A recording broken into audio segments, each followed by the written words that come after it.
Rocket League has so many mechanics that take hours and hours to learn and truly master. So which ones should you learn? Or actually, which ones are the easiest for you to learn? Which ones can you just simply add to your game in a very short space of time? Well, this video is going to go through the top 5 easiest mechanics to learn in Rocket League. These 5 mechanics are generally for lower ranks, but this video will also go through expert tips about how to use these, because even up to SSL, people get these wrong. These are the top 5 easiest mechanics in Rocket League.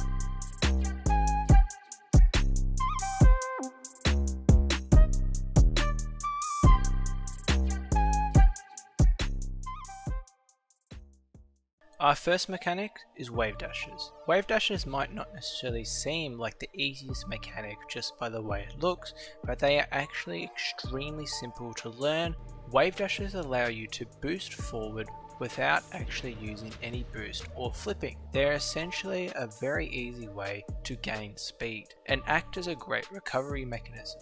To perform a Wavedash, you want to be in the air. You can do this by simply jumping off a wall or also doing a small single jump. Essentially what you want to do is to get your car to land on the 2 back wheels, and the way you do this is by using your air roll to tilt your car backwards. Once your wheels have touched the ground, you want to flip forward like you would a normal flip. This should make your car dash forward so that you can gain a little bit of a boost. It's also handy to note that you can wave dash backwards and to the side. This works exactly the same as a normal wave dash, except you have to land on your front 2 wheels if you want to wave dash backwards, or the 2 side wheels if you want to go to the side. This can be handy if you are driving backwards or wanting to recover using power slide. The most common mistake with a wave dash is flipping too early or too late. If you flip before your wheels touch the ground, you will simply just flip mid-air. If you flip too late, you actually won't flip at all and won't get the dash. A lot of this will come down to a little bit of practice, so I highly recommend during training and after goals to try practice wave dashes. The next mechanic are fast aerials. Fast aerials are an absolute staple in Rocket League. They essentially allow you to reach a ball quicker than you normally would. To perform a fast aerial, you want to be holding both boost and your jump button at the same time. Now, to perform a fast aerial, what you want to do is to do one jump while holding boost and then another jump right afterwards. Throughout the entire fast aerial, you do not want to let go of boost. You also have to tilt your car backwards so that you will start to begin to go up. This should essentially be one seamless motion.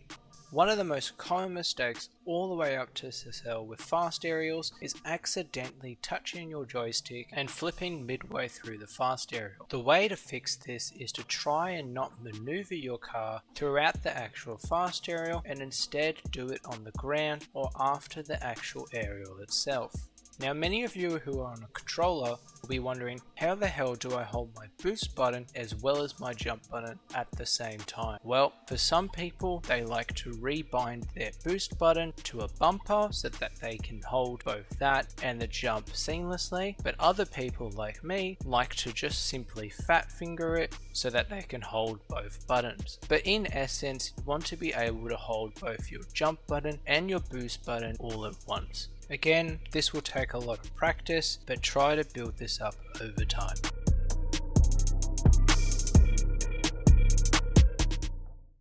Much like a wave dash, a half flip is an absolutely essential mechanic. Half flips allow you to be able to turn around without having to drive in a circle. It's a quicker and easier way to recover. To perform a half flip, we have to do a thing called a flip cancel. This is essentially where you cancel the flip in the opposite direction. So in the case of a half flip, we are flipping backwards and then pushing our joystick up into the top to stop our car from fully flipping. A good way to practice this is to try flipping forward and then pushing backwards on the joystick, and it should look something like this. So once you're in a position where you've actually cancelled your flip, then you want to use your air roll to rotate your car so it can land cleanly on the ground. Half flips can be a little bit tricky to learn at first, largely because they're a little bit fiddly, but just focus purely on the flip cancel to begin with, and then adjusting once you have that cancel. The most common mistake with a half flip is accidentally moving your joystick to the left or the right. This means that your car will be tilted off kilter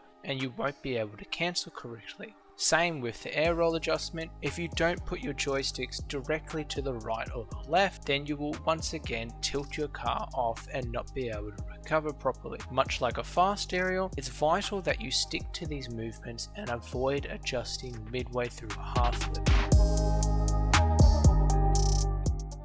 When people think about pinches, they generally think of stuff like ground pinches, aerial pinches, or cuxer pinches, but actually, pinches are actually a lot easier than that. In this video, we're going to be discussing specifically pinches with teammates on the ground. The key thing to pinching a ball with a teammate is what's called the angle of attack. This is the angle at which you and your teammate both drive into the ball. Both you and your teammate want to create a wedge, so you both want to hit the ball roughly on a 45-degree angle and make contact with the back of the ball rather than the sides. This ensures that the ball pinches outwards away from your cars. You don't even necessarily have to flip into the ball because the angle itself will ensure that it has a lot of power. The one main thing that people screw up with pinches is the timing, and the way they ensure that you time the pinch correctly is by making sure you and your teammate meet the ball at the same time, and one helpful way to do this is to have one person simply dribble the ball to the other person. This ensures that both players will meet the ball at the same point.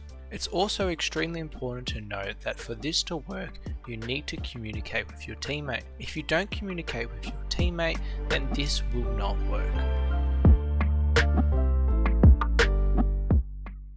Our final mechanic is the JZR Flick. Now, the JZR Flick might not necessarily seem like the most obvious mechanic when it comes to being easy. However, it's actually a lot simpler than you would think. In essence, it's essentially a flick that sends the ball upwards. To perform a JZR Flick, you need to get the ball on top of your car roughly in the middle. You then need to do a small single jump before backflipping, which should send the ball up high. An important tip with a JZR Flick is to not drive too fast, as the ball will just simply roll off the front of your car. You actually want to be as slow as possible so you can get a higher flick. The best way to practice a JZR Flick is just purely in training and spawning the ball on top of your car. This will take a little bit of practice at first, but definitely try learn this flick as it can be absolutely deadly. These 5 mechanics are meant to apply for all ranks and can seriously go a long way to helping you rank up in Rocket League. Hopefully this video helped you learn a couple new mechanics as well as consolidate some things you already knew about them. Feel free to come back to this video and use it as a reference for learning these mechanics. These are the top 5 easiest mechanics in Rocket League.